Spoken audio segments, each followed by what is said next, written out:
Karibu Tabora, karibu Toronto. Basi kwa habari ya mambo yale mlioandika, ni heri mwanamume asimguse mwanamke, maana ni matatizo tu. Afadhali msigusane.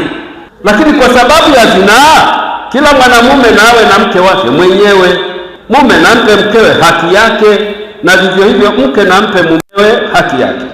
Msinyimane, isipokuwa mmepatana kwa muda, ili mpate faragha kwa kusali, mkajiane tena, shetani asije akajaribu kwa kutokuwa na kiasi kwenu.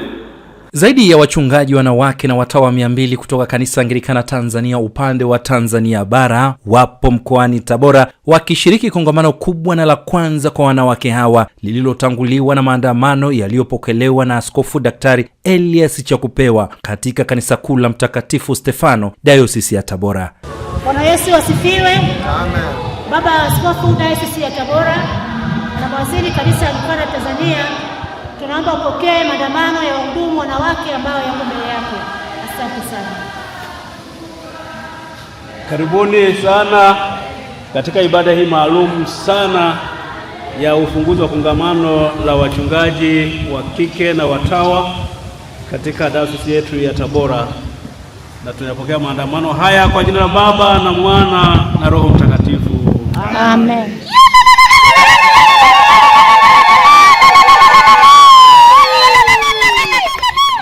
Mchungaji Margaret Ndonde, katibu wa umaki Kanisa Anglikana Jimbo la Tanzania, anaeleza kile kinachoendelea mahali hapa kwa siku 5 mfululizo.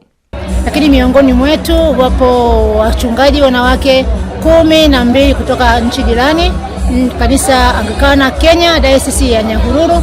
Kwa hiyo jumla ya washiriki hapa ni 200, lakini miongoni mwao wako watawa wanawake 8. Hili kongamano zuri, sisi tunaamini kwamba kitu cha kwanza kinakuwa kina nguvu ya kuendelea kuzaa vitu vingine viendelea kutokea zaidi.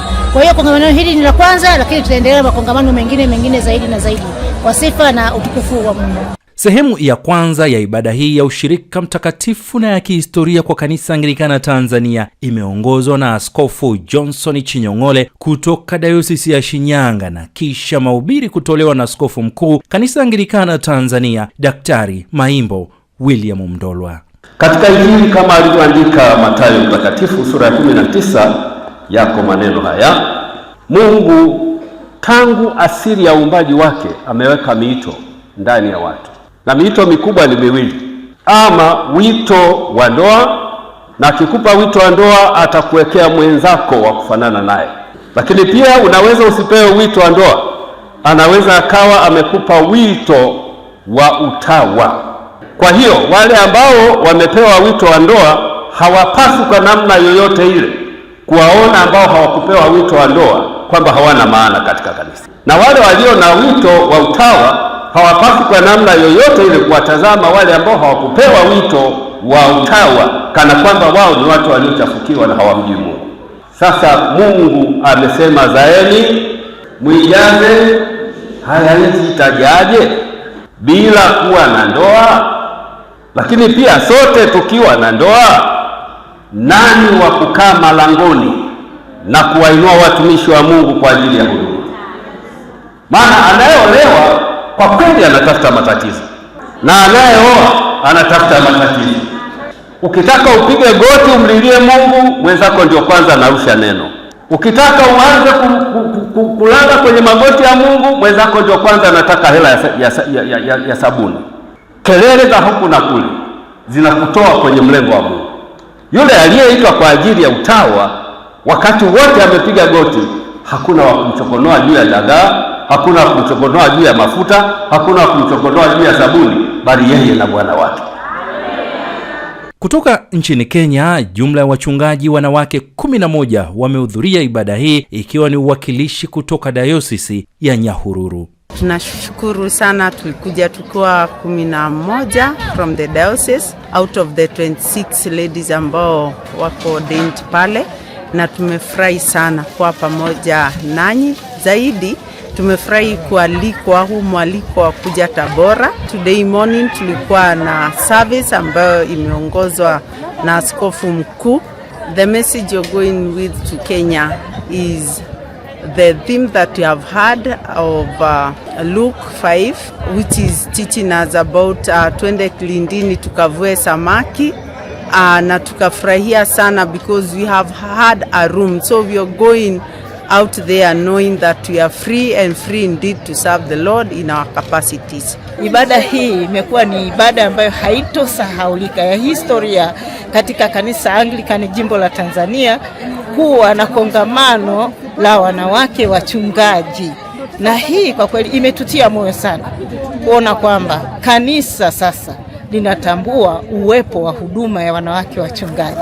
Wote tumeitwa, watawa wameitwa, wachungaji wanawake wameitwa, na hata wachungaji wanaume wameitwa. Kila mmoja asimame kwenye nafasi yake. Askofu Mkuu Daktari William Maimbo Mndolwa akawa na neno mahususi kwa watawa waliohudhuria kongamano hili. Kwa maana wajuaje wewe mwanamke kama utamwokoa mume? Au wajuaje wewe mwanamume kama utamwokoa mkeo? Lakini kama Bwana alivyomgawia kila mtu, kama Mungu alivyomuita kila mtu, na enende vivyo hivyo. Kwa ninyi mlio watawa, msitamani kuacha utawa mkaingia kwenye maisha ya ndoa, mtaharibikiwa.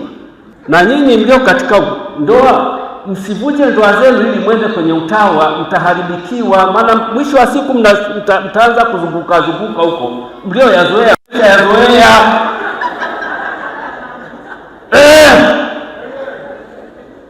Zamani tulikuwa na shule za mission, tulikuwa na seminari ndogo, sasa hazipo tena.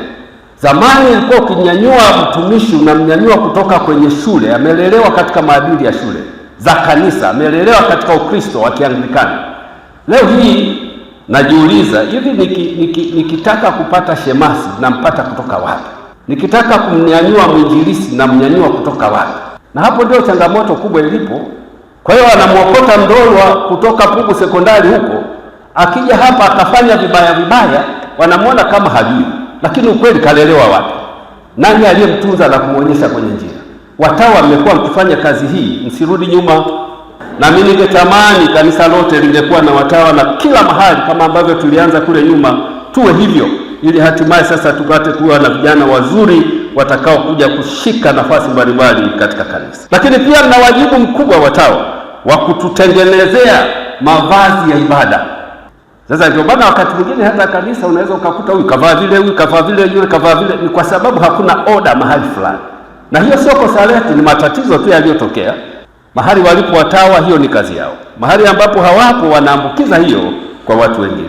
Kongamano hili linaongozwa na somo kitabu cha Luka Mtakatifu sura ya 5 mstari wa 4, likiwa na kauli mbiu isemayo wanawake na maendeleo ya kanisa na jamii. Litahitimishwa siku ya Jumapili tarehe 16 Agosti 2026.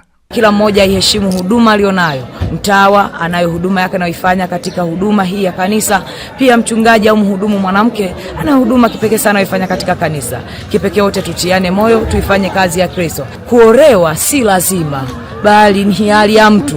Kwa hiyo unaweza ukaacha kuolewa na ukaamua kuwa mtawa na ukamtumikia Kristo. Baba Askofu ameyasema haya, tena sio Askofu Mkuu Dr. Maimbo Mndolwa ameyasema haya hapa leo Tabora. Baba ameyathibitisha haya katika ufunguzi wa kongamano. Wachungaji wanawake, wahudumu wanawake na watawa, nguvu moja, tuko pamoja kuliendeleza gurudumu la Kristo. Amen. Karibu Tabora, karibu Toronto.